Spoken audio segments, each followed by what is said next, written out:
Hello, great people of YouTube. In today's video, I will tell you about what I understand through true and anti-fragile love. And even though the topic can be discussed according to science, according to romantic literature, according to daily life experiences, according to historical figures, according to Romeo and Juliet by Shakespeare and many others, pieces of art, science, research, etc., I want to use something that is not very available to broad audiences, a video game. So as you know me, I really like Star Wars games, and in KotOR 1, so like Knights of the Old Republic 1, great game created by BioWare, you have this romance, although I think romance is very pejorative as we hear it.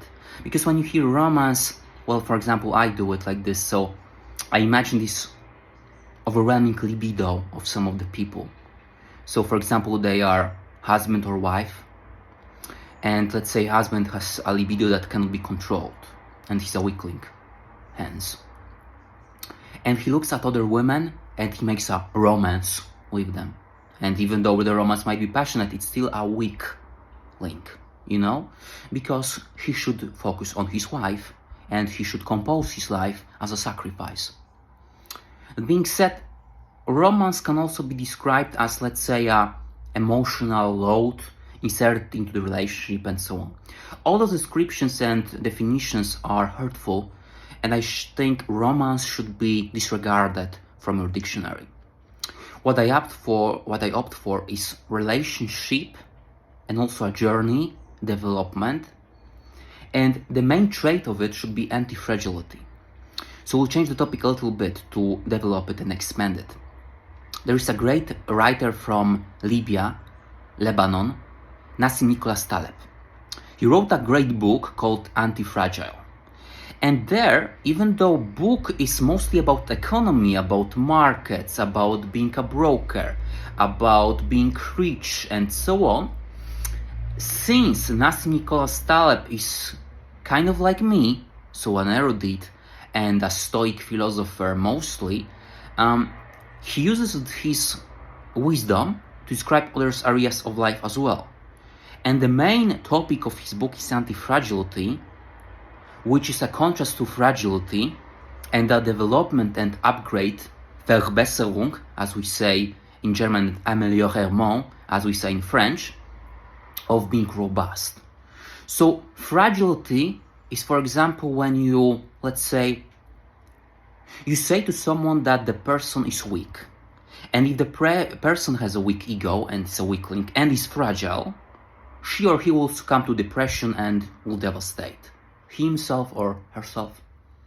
When the person is robust, if you say to her or him that she or he is weak, he or she will say, I disregard this opinion, it's not truthful, I focus on my training, on my wealth, on everything, and this opinion of yours does not affect the person. Nice. The thing is, the main goal of a good human being, like a Übermensch, as Nietzsche describes it, not człowiek, as we say in Polish language, Superman, as we say in English language, surhomme, as we say in French language, your goal should be to be anti-fragile. So when you hear that someone tells you that you are weak, you not only are not affected by it, but actually it develops you. Because you're so confident in your strength that actually, when someone criticizes you, you treat it as a, as we call in Polish language, bełkot. So someone is delusional. You know, I really like Roman people because, for example, Tacit, this great historian, he was so sure of power of Roman people that when their enemies were saying that, oh, Romans are bad, they are killing maniacs, they are raping our wives, they're attacking us, and so on, Tacit was actually like citing, was actually like word to word saying the words of his enemies in his books. And he didn't even comment like, they're wrong, they're saying bad stuff. Like he knew that if an intelligent Roman person reads it, like he immediately feels, what the heck is this? What is this delusional person saying? Makes no sense. We are Romans, we are kings, So he can say whatever he wants, but we are the kings and he must accept us. That's how it works. So you listen to insults about you, but actually just proves your point that people are unlogical, because your power is constructed according to logic, science, philosophy, moral, fruits, as we say in Polish, from the Evangelii of Saint Matthew, po owocach ich poznacie, which means that if someone has effects of his power, well, then he should be respected. And it's like a natural occurrence, like from mathematics. 2 plus 2 means 4. Or like from physics. When you put force into something, into an object, the object moves. The same with the power. If you build up your power according to muscles, wealth, women, intelligence, moral, philosophy, languages, and so on, the only reaction from other people can be respect and admiration. If they do not show respect and admiration, it means they're either delusional, unlogical, unrealizable, weak, stupid, built different, maybe they have different brain structure, and so on and so on. You can count it and examine it to the infinite. All that being said, you do not only disregard those insults, you actually grow on them, because it shows you that you were right. That there are some people that just are unlogical. That's it. So that's antifragility. And NASIM NICHOLAS TALEB describes antifragility also in love, like a true love. So for example, true love is like the love of your mother. True love is the love of your father. True love is the love of your brother, of your sister. True love is the love of God. True love is the love of your good wife. True love was found in many of the lifestyles of old people that, for example, are with themselves for, let's say, 50 years. They survived wars together and they're still together, even though both of them are weak physically, they have wrinkles, they're depressed, they are poor, and they're still together. That's antifragility. Because the more pressure you put on them, the stronger the love is. And you need to be aware that it's actually very unique. Most of the people in contemporary times are fragile. So fragile, like a glass. You say insult to them, they go depression mode. You say they're dumb, they get triggered. And so on, so on. I don't want to waste time and breath on people like this, but you should be aware, because the more intelligent you are, for example, the more I am accustomed with ancient philosophy, romance, conquerors, my muscles, my wealth, my girlfriends, my successes, my friends, and so on, the more I am in like this safe sanctuary. And I cannot be like this if I want to be tragical philosopher, a realistic person, you know? Because there are many people that are weak, fragile. And I cannot just build up on my strength and think that life of everyone is like my life. So I am anti-fragile, and you cannot hurt me because I am growing from every attack on me, like Nietzsche, Caesar, Alexander the Great, and many, many other good people. That all being said, there are many people that are different, and it has a lot of good effects on your psyche if you also analyze them. Because you compare yourself, and comparison is a natural human instinct. Of course, it can be taken to the maximum, toxic maximum. For example, weak girls with inferiority complex are just obsessed with Instagram. They're comparing, oh, this girlfriend is more handsome than me, and so on. Disgusting. Weak practice. That being said, you should compare yourself in a good way. So for example, even though I possess immense earthly success, wealth, women, intelligence, philosophy, muscles, everything, it's okay, I'm composed. All that being said, I do not stop. I cannot afford to stop. I read about Caesar, about Nietzsche, about Cesare Borgia, about Alexander the Great, about NASIM NICHOLAS TALEB, about Ido Portal, about Couch Polyqueen, about famous bodybuilders, about Schwarzenegger, and so on and so on and so on and so on. Even though I'm composed and happy and satisfied with my life, I still push forward because it's my natural instinct that is taken to the maximum, and this maximum is positive. You know? So that's how you should compose your life, with the goal and idea of antifragility. And back to NASIM NICHOLAS TALEB. NASIM NICHOLAS TALEB also analyzes antifragility in terms of love. So like I said, true love should be antifragile.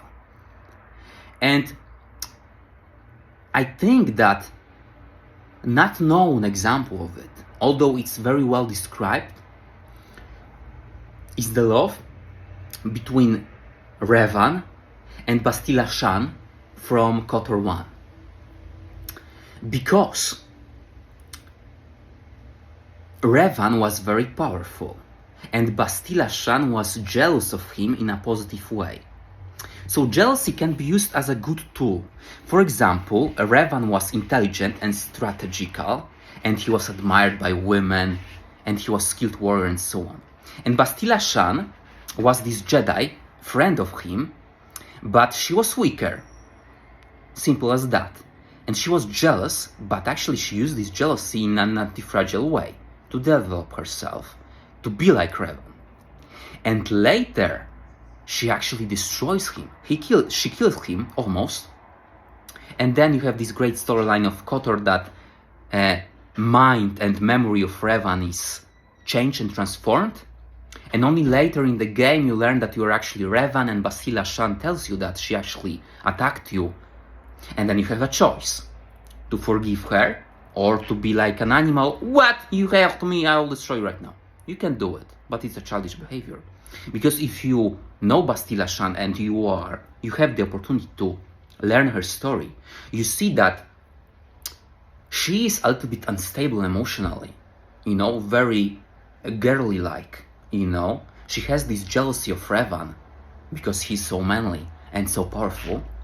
But actually, she's not weak. She's aware of her inferiority and of her lowerness compared to Revan, but she actually always strives to catch him. She always works, you know, and then she has the occasion when the Revan is weakened by the Mandalorian Wars to actually destroy him.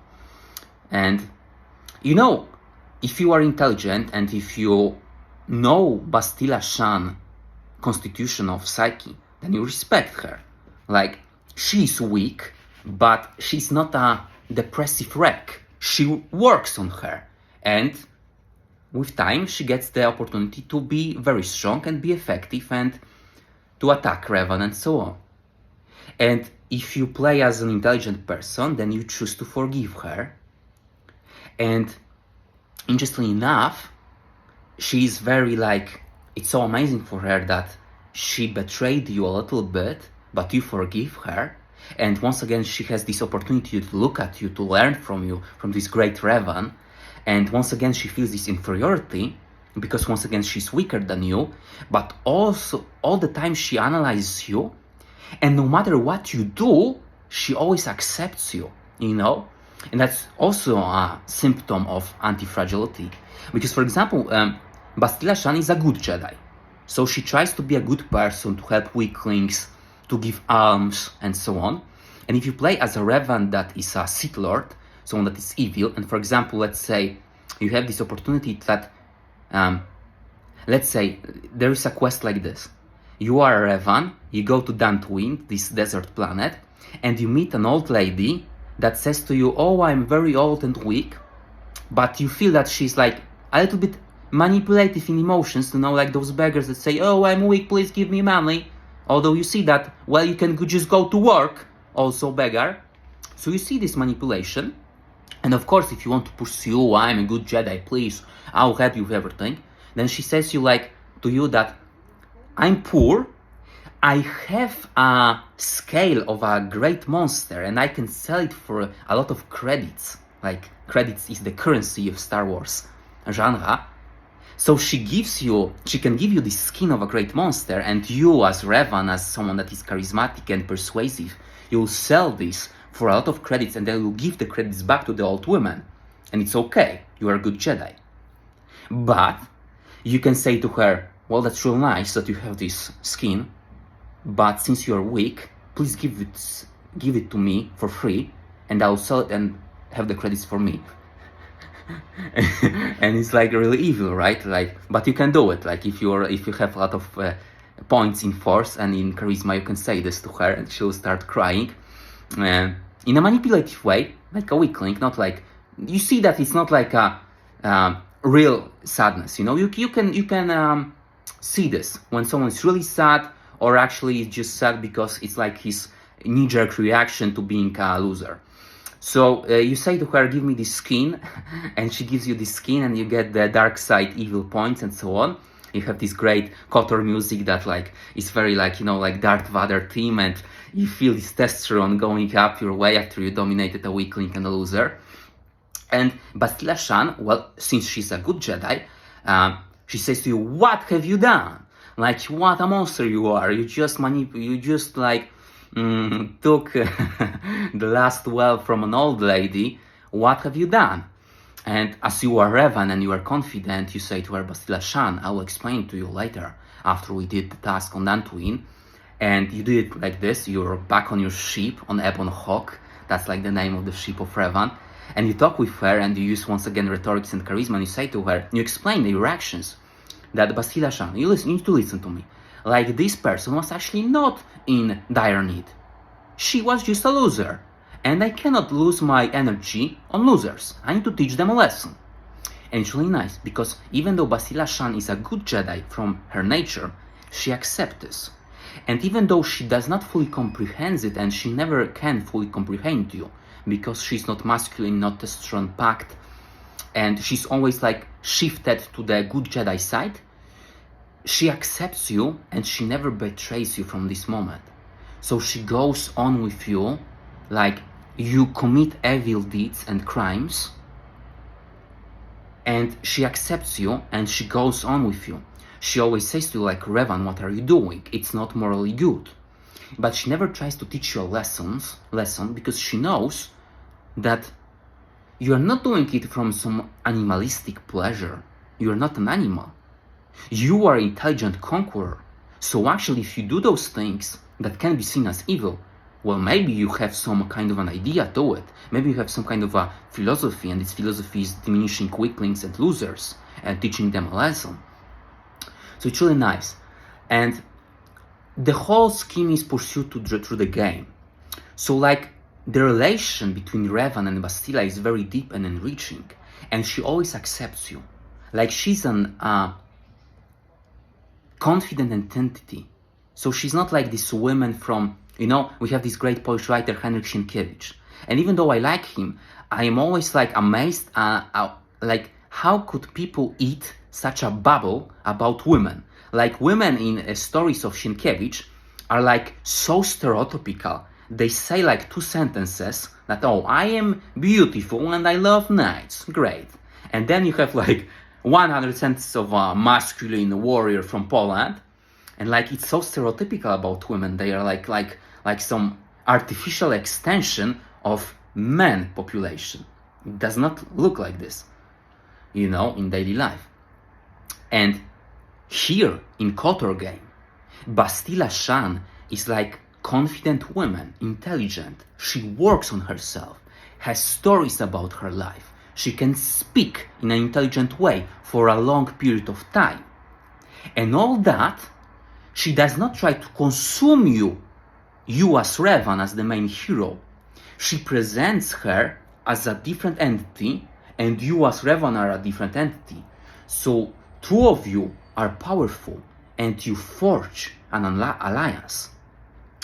And even though your journey is very hard, and sometimes you commit evil crimes, Bastila still respects you, analyzes you, wants to catch you with your power and force, and always stays with you till the end of the game, no matter what ending you choose. It's really interesting because no matter if you end up the game as a good Jedi and you save the Republic, or you become the Dunkle Lord, the Sith, as we say in German language, so Dark Lord of Sith, and you actually crush the Republic and you become the new Lord of the whole cosmos and Republic, and everything, like stars and the sky and everything, and people are watching you. You have this great scene that you are sitting, like you're standing on the top of the castle fortress, and you have like this whole army of Jedi, of Sith, of Twi'leks, of humans, Mandalorian, of everyone. They're looking at you as Revan,